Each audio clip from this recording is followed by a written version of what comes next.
Hello student. Today we are starting our new lecture which is based on the equivalent circuit of synchronous generator. Okay. So the internally generated voltage in a single phase of a synchronous machine EA is not usually the voltage appearing at its terminal. Okay, so internally generated wall voltage is not appear at the terminal voltage. Okay, some voltage is lost in the circuit. Okay, so it equals to the output voltage V5 only when there is a no armature current in the machine. So the reasons that the armature voltage EA is not equal to the output voltage V5 are, so there are some reasons why this voltage is not equal. uh, so first reason is that distortion of air gap magnetic field caused by current flowing in the stator. Okay, so this is called a armature reaction. Then second reason is the self inductance of armature coils. Okay, so voltages drop in the self inductance. Then third is the resistance of armature coil. Okay, so all these three factor affect the volt, or we can say that all these three factor make the voltage drop. Okay, so this voltage drop creates the difference between the internally generated EMF and the terminal voltage.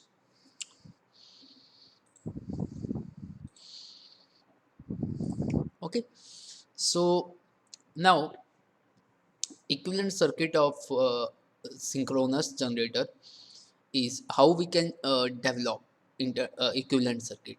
So first thing we have to consider is the armature reaction. Okay, so when the rotor of a synchronous generator is spinning, voltage EA is induced in its stator. Okay, so when a load is connected, current start flowing, creating a magnetic field in a machine stator, and this stator magnetic field Bs adds to the rotor, and magnetic field Br affecting the total magnetic field, and therefore the phase voltage. Okay,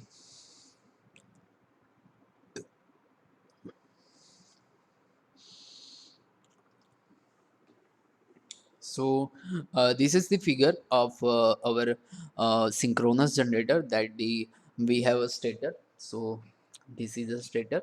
Okay, and this is a rotor, and our rotor is moved in the direction. So whatever the if the rotor is in this direction, then we will get the EA maximum at that.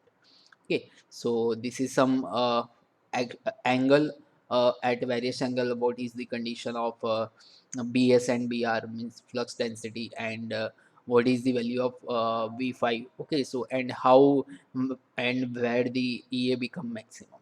Okay, so the load current IA will create a stator magnetic field Bs, which will produce the armature reaction voltage E state, and therefore the phase voltage will be. So this is the equation: V5 is equal to EA plus E state, and the net magnetic flux will be the B net is equal to Br plus Bs, where Br is a rotor field and Bs is a stator field. Okay, so since the armature reaction voltage lags the current by 90 degree, so it can be modeled as like this. E state is equal to minus Jx into Ia. So the phase voltage is then V5 is equal to Ea minus J into Ix. Okay, so however, in addition to armature reaction effect, the stator coil has a self inductance La also, and stator resistance also. So total the phase voltage is thus the V5 is equal to Ea is a generated EMF, and when we subtract these three part, first is represent the armature reaction, second represent the self inductance drop, and third represent the resistance drop. So when we subtract this all the three part from the EA, then we will get the V5, or we can say the terminal voltage. Okay, so Often, armature reactance and self-inductance are combined into the synchronous reactance of machine. So we will say that we can write that the xs is equal to x plus xa. Okay, therefore the phase voltage is V5 is equal to EA minus J xs into IA minus IARA. Okay, so the equivalent circuit of three-phase synchronous generator is as shown. Okay, so it is look like this, that the we have a VFDC, and all the R adjacent RF and LF are there. Okay, so this is the uh, circuit for the our generator. Okay, so the adjustable resistor are adjustable, controls the field current, and therefore the rotor magnetic field. Okay, so these are the all the three phase windings. This is phase A, phase 2, and phase 3, and this is a field winding. Okay, so we control the current of field winding by using the R adjacent. Okay, and this is the field E winding. So we have a EA1, JXS, and RA, and this is a current IA. Okay, so this is all the three phases circuit. So a synchronous generator can be star or delta. So if it is a star, then our circuit will look like this, and if it is a delta, then our circuit will be look like this. So terminal voltage will be Vt is equal to under root 3 V5 for a star, and for delta Vt is equal to V5 directly, because in delta connection we have a directly relation Vt is equal to V5. Okay. So since for balanced loads, the phases of synchronous generator are identical except for phase angles. Per phase equivalent circuits are often used. Okay, so this is a per phase model circuit of the synchronous generator, where we use only one phase circuit because all the phases are same, and the load on this generator is balanced. Okay,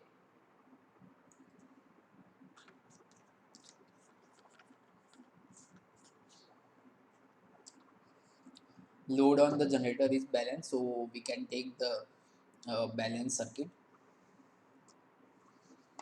Okay, so we can take the per phase model circuit, and it is same for the all the other phase. Okay, so we take the field circuit and take the one phase circuit, and phase circuit will consist the EMF generated, and then it has a impedance, sorry, reactance component and a resistance component. This reactance component consists of two things. One is a armature reaction component, and another is a self inductance component. Okay, so we commonly write it like a JXS. Okay, so now how we can draw our phasor diagram. Okay, so phasor diagram of synchronous generator similar to that of a transformer, just like same like just similar to the transformer, because only difference is that the in transformer we have a, we does not have any rotating part, but in case of the synchronous generator we have a rotating part. Okay, so the voltages in the synchronous generator are AC voltages. They are usually expressed as phasors. A vector plot of voltages and currents within one phase is called a phasor diagram. Okay, so a phasor diagram of a synchronous generator with a unity power factor is look like this. Okay, so if we have a resistive load, then our phasor diagram will look like this: V5, and it consists two drop resistive and IXS, and combinedly it will become a EA. If we have a lagging inductive type of load, then our current will be lag, IA will be lag, not in phase. So now our component is look like this, and combinedly it will become the EA. Then if we have a leading power factor, capacitive type of load, then our current will be lead, but then the voltage, and our phasor diagram will look like this. Okay, so for each kind of load we can draw our phasor diagram. Okay, so measuring parameters of synchronous generator model is the three quantities must be determined in order to describe the generator model. First is the relationship between the field current and flux. and therefore between the field current IF and the internal generated voltage EA. Second one is a synchronous reactance, and third one is a armature resistance. Okay, so if we want to model our generator, then these three quantity we have to determine. Okay, so now to get this all the three value, we do some test on the generator. Okay, so first test is a open circuit test. In this particular test, what will we do? The generator is rotated at the rated speed. All the terminals are disconnected from loads, and the field current is set to 0 first. Okay, and next the field current is increased in a step, and the phase voltage, which is equal to the internal generated voltage EA, since the armature current is 0, is measured. Okay, so what will we get? We get the what we made first the field current 0. Okay, and then we next increase the field current in a step, and phase voltage, which is equal to the internal generated voltage EA, since then we measure this EA. Okay, so since the unsaturated core of machine has a reluctance 1,000 times lower than the reluctance of the air gap, the resulting flux increases linearly first. So our flux will uh, increase linearly. So our current also in linear portion at the starting, and when the saturation is reached, so this is the point where saturation is arrived, the core reluctance greatly increases, causing the flux to reach much slower with the increase to mmf. Okay, so then our characteristics will be downside. Okay, so this is the open circuit characteristics. Why we called it open circuit? Because here we does not provide any field current. Okay, so sorry, here we does not connect any load. Okay, so this is a generator, and if we don't connect any load to the generator, then it will become an open circuit. Okay,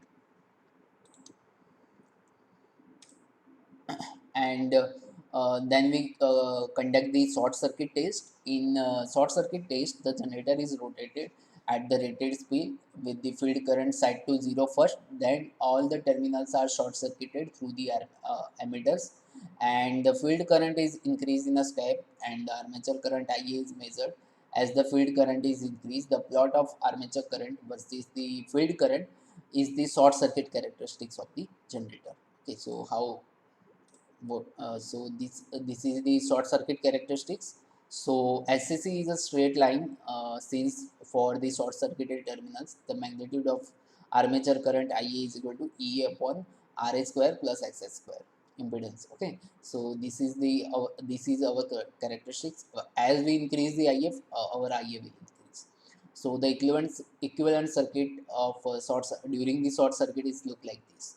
Okay, so a resulting phasor diagram is look like this. Okay, so our voltage is 0 because we don't have any because we short circuit the terminal, so V phi is 0.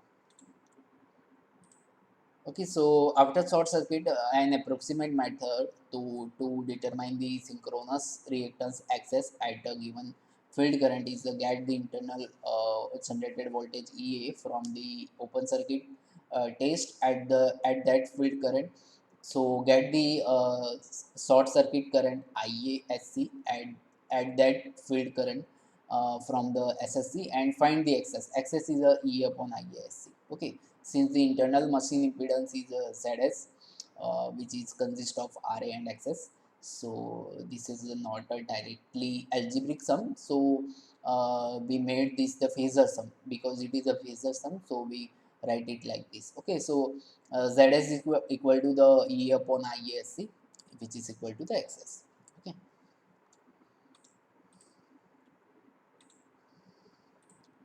Okay, so this is it for today. In next lecture, we will discuss the uh, what is OCC and how SCC is used for our modeling. Okay, so in next lecture, we will discuss that. Up to now, if you have any kind of doubt, then you can comment it down, and don't forget to comment your enrollment number. It will be counted as your online